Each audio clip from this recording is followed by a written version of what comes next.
संत महात्माओं, एक महापुरुषों ने संतों का आयोजन कराया, संत समागम यानी संगत अपने यहाँ रखवाई और उन्होंने खुले स्थान पे सत्संग का आयोजन कराया।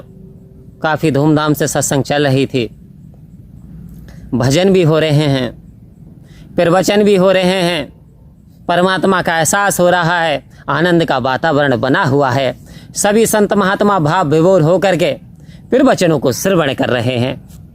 वहीं जहाँ माइक की आवाज़ जा रही है तो एक आम इंसान को भी कुछ बातें ऐसी अच्छी लगी कि आन करके बैठ गए और बैठ करके सत्संग सुना। आओ संत महात्माओं, सत्संग वो गंगा है जिसमें जो नहाते हैं कहते हैं कि पापी से पापी भी पावन हो जाते हैं। ये नादानों क्यों डरते हो इस दर पर शीश झुकाने से? ये नादानों, ये वो दर है जहाँ शीश चढ़ाए जाते हैं और दुनिया के सताए लोग यहाँ सीने से लगाए जाते हैं। ऐसे ही नहीं कह दिया संत महात्माओं। जो दुनिया सता दे, ठुकरा दे, लेकिन यदि वो सत्य का दामन थाम ले, यदि वो सत्संग करना शुरू कर दे, तो आप जैसे महापुरुष उसे अपना लेते हैं, आप जैसे महापुरुष उसके भले की कामना करते हैं, आप उसकी आर्थिक मदद भी करते हैं, यानी आप पूरी तरीके से अपना लेते हैं। तो कह रहे सत्संग ऐसी गंगा है, पापी से पापी भी पावन होते हुए देखे हैं। कैसे पापी से पापी भी पावन हो गए? कहते हैं कि कंस जैसा प्राणी भी भगवान कृष्ण के हाथों यानी सत्य की संगति करके मोक्ष धाम को चला गया। आज रावण भी भगवान श्री राम के हाथों आज मोक्ष को चला गया। आज भगवान के हाथों में एक गिद्धराज जटायु ने अपने प्राणों को त्याग दिया।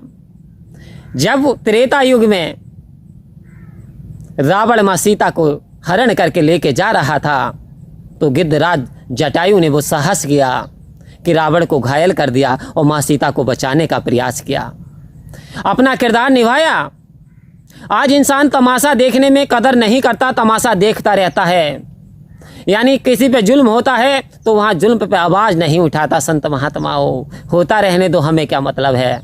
लेकिन एक जटायु ने ऐसा कार्य किया, एक पक्षी होते हुए, और जब भगवान उस तरफ से गुजरे तो हाय राम की पुकार चल रही है। कह रहे हैं ऐसे बयावानों में अरे कौन सा भगवान राम का ऐसा भक्त है? देखा तो जटायु मरणावन अवस्था में भगवान अपने हाथों में लेते हैं, सहलाते हैं प्यार से और कहते हैं जटायु क्या हुआ, बात बताइए। कहते हैं प्रभु माँ सीता को रावण इसी दिशा से लेकर के चला गया। मैंने जितनी सामर्थ्य थी कोशिश करी बचाने की, लेकिन अफसोस में बचा ना सका। प्रभु दया के सागर, कह रहे जटायु जीवन दान दे दूं, जटायु अमर कर दूं। कह रहे ना मुझे अमरता चाहिए ना जीवन दान चाहिए प्रभु। तो कहते भगवान श्री राम फिर क्या चाहिए? कहते आपकी कृपा चाहिए। जहाँ पे कृपा आपकी हुई वहाँ पे कृपा करे हर कोई। यानी सतगुरु की कृपा से, परमात्मा की कृपा से इंसान को मोक्ष मिल जाता है। कहते हैं मुझे अपने आप में संभालो, मुझे आवागमन के बंधनों से निकाल दो, प्रभु कृपा करो, मैं मोक्ष चाहता हूँ। भगवान राम ने चेहरे पे जैसे हाथ फैलाया, मोक्ष की प्राप्ति हो गई और आप आवागमन के बंधन से मुक्त हो गए। तो संत महात्माओं, सत्संग का बहुत बड़ा महत्व है। एक व्यक्ति ने बबूल का पेड़ लगवाया साहब। क्यों? क्योंकि राहगीर निकलते थे, बढ़िया पड़ जाती थी, खेत की थोड़ी फसल चौपट हो जाती थी। और जब बबूल का पेड़ धीरे धीरे बड़ा हुआ तो बड़े बड़े लंबे कांटे निकलने शुरू हो गए।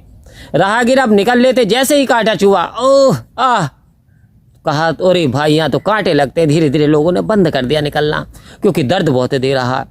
अब वो जो किसान था जिसने कांटे का पेड़ लगाया, अब वो किसान जैसे पानी देता था जगह तगह, जब उसके कांटे लगते थे तो उसे भी वही दर्द होता था।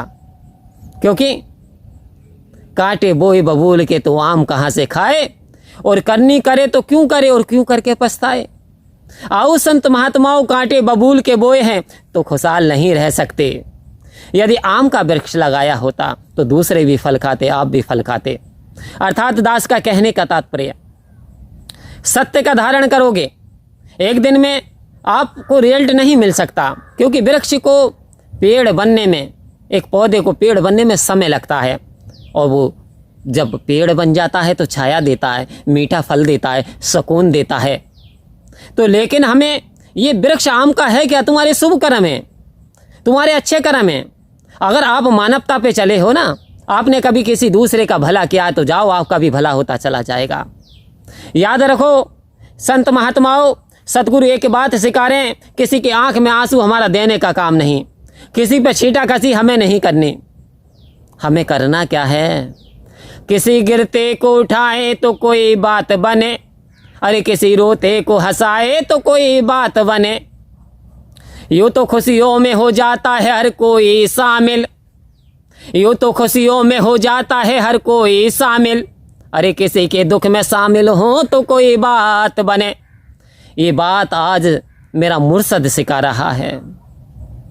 आओ संत महात्माओं, आज आवाज़ लगाई जा रही है, आओ रब के दर्शन कर लो, कह दो सब इंसानों को सतगुरु मानव बना रहा है मुझ जैसे सम शैतानों को। आओ संत महात्माओं, आज ये सतगुरु की महिमा है कि सारी धरणी कागज करूं, अरे लेखनी करूं बन राय, और सात समंदर की मसी करूं तभी गुरु गुण लिखा न जाए। आओ संत महात्माओं, बारिश भी हो चुकी है, दास इसी शब्दों से आपसे क्षमा चाहेगा। परम प्यार से बोलिए धन्यवाद जी।